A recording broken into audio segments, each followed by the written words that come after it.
ગુજરાતમાં વધુ એક પક્ષી અભયારણ્ય એવા રામસર સાઇટને જાહેર કરવામાં આવ્યું છે। કચ્છનું છરીધાણ પ્રતિષ્ઠિત રામસર સ્થળોની યાદીમાં સામેલ થયું છે। ઉત્તર પ્રદેશના ઇટાહમાં પટના પક્ષી અભયારણ્ય પણ સામેલ છે। તો સેંકડો સ્થળાંતરિત અને સ્થાનિક પક્ષીઓની પ્રજાતિનું આ ઘર ગણવામાં આવી રહ્યું છે। સાથે જ અનેક લુપ્તપ્રાય પ્રજાતિઓની જે પક્ષીઓની પ્રજાતિઓ છે તેમનું કુદરતી નિવાસસ્થાન ગણવામાં આવી રહ્યું છે।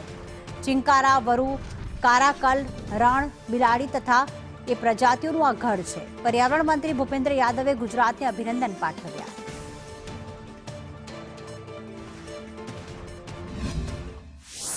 ये न सिर्फ पूरे गुजरात के लिए लेकिन पूरे देश के लिए खुशी का समाचार है कि हमारे गुजरात राज्य का कच्छ का जो छारी डांड पक्षी अभयारण्य है उसको रामसर का दर्जा मिल गया है।